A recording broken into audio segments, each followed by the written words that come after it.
So I don't know that any one particular event that is from without that could cause that, and I don't think that there's anything from within that could cause that would be, other than maybe something like, I mean, if we look back through just some recent history, and we could look at the Soviet Empire, the former Soviet Empire. Well, there was a brilliant economist, a brilliant Soviet economist who defected to the U.S., named Yuri Mulsev, and he was an economics professor. And I can't remember the name of the university, sorry. I'm not a part of academia and really want no part of academia. But I do know that a few of these guys do get it right occasionally. And he got it really right. What he pointed out was that as soon as the fear left the Soviet Union, that's what caused it to collapse. See, the state, remember we talked about this before, communism, capitalism, socialism, all these different isms. Those are systems of management. They are not economic systems. And they all require one of two things, fear or greed, right? In the case of the Soviet Union, it required fear. And as soon as the fear went away, then the whole thing collapsed. In the West right now, we have the so-called capitalist system.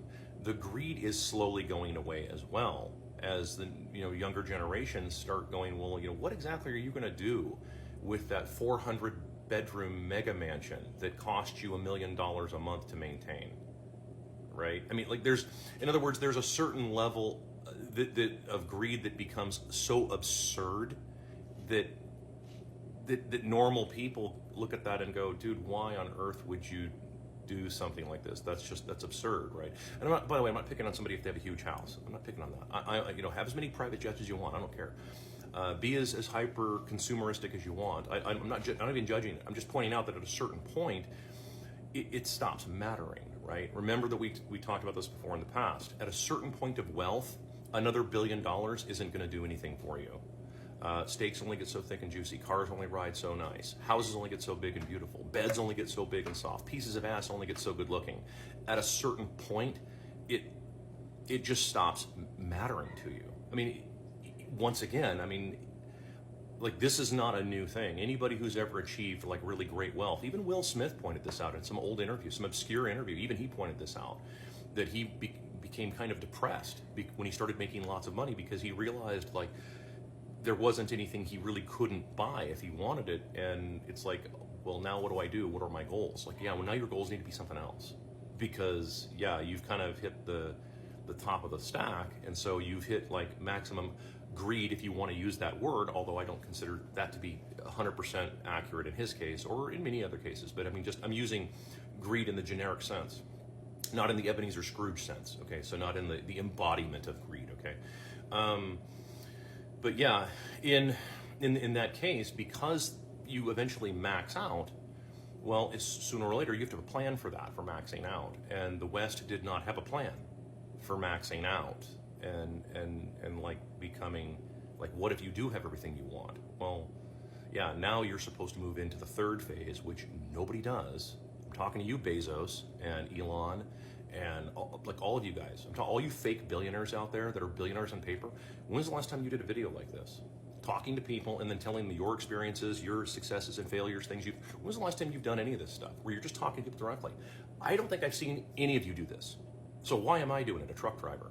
Why am I explaining this stuff? I shouldn't be here. I should be listening to you. Unless you have nothing to say and you have no idea how you made all this money, probably because it's printed from nothing.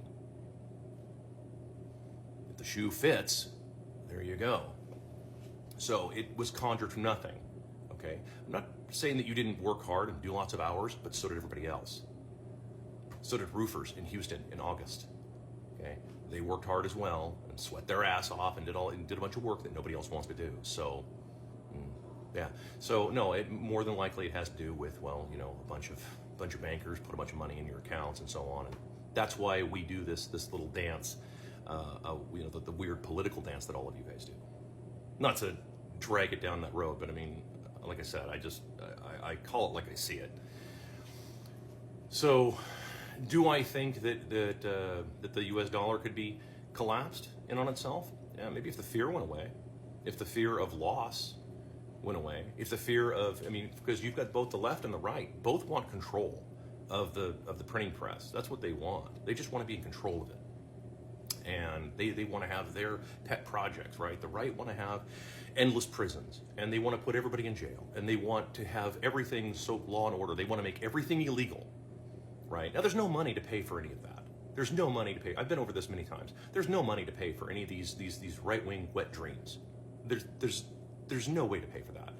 On the left, there is no way to pay for all this crazy so-called free healthcare and free everything and build everybody a giant mega mansion. Dude, there is no money to pay for any of that, and there isn't the will to follow through on all that stuff.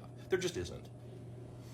So, and to say, like, well, we have endless resources. No, we do not have endless resources. Endless resources are a fantasy invented by people who conjure money out of nothing and then get everybody to work for a bunch of money. And then you get, later on when the Ponzi scheme ends, you get this right now. There's no tapering a Ponzi scheme. You get this. You get a bunch of people going, hold on, I'm super rich on paper. Look at that goddamn stock market, riding high at 43,000 or something like that. Record highs in the stock market, but I can't fucking afford my bills. What the hell? Yeah, that's what causes that. That's exactly how all this stuff works together. That's why none of the fundamentals make any sense. That's why you get people that, guys who do professional analysis for large hedge funds, guys who are paid millions of dollars a year to do the analytics that I do right here for free, right? And I give you all this information, no charge. Okay, these guys make a lot of money doing the exact analysis that I do, and none of the fundamentals make any sense at all. Well, yeah, it's because it's an imploding Ponzi scheme coming to an end. And it is not the end of late-stage capitalism. That's the kind of crazy crap that you see on the internet from people who want to sound intelligent because they heard some professor talk about it, 25 years ago. Right, a professor who's always spent his life in academia and has never actually done anything in the real world a day in his life. Doesn't even know how to change his oil. I know this because many of those people are my customers. I'm not picking on my customer base, but I call it like I see it, and I have many customers that are supposed to know stuff. I show up and they don't even understand the basics as a technician. I'm like, dude, this is stuff you should have learned in 3rd grade. How do you not know this? Am I being mean? But dude, come on. Like, there is some responsibility to life, and a bunch of people have segregated their responsibility to all of existence to apparently everybody else. You can have division of labor, and then there is division of labor to the point where you don't even understand where your food comes from. You think it comes from a drive-through window, not from, a slaughterhouse full of people that actually have to unalive all these critters for you to eat. And truck drivers to take it to the, and on and on, the huge infrastructure behind all of that. So no, I don't think that there's any one particular thing that would collapse the USD all at one time, unless all the fear went away. So if all the fear went away of the government, well, okay, that might strengthen the collapse. But it also has to be the greed that goes away too, because like I said, in the systems of management, right? We talked about capitalism, communism, etc. These are just systems. These are not economic systems. These are systems of management. And part of that is being able to realize that, yeah, maybe I've got enough.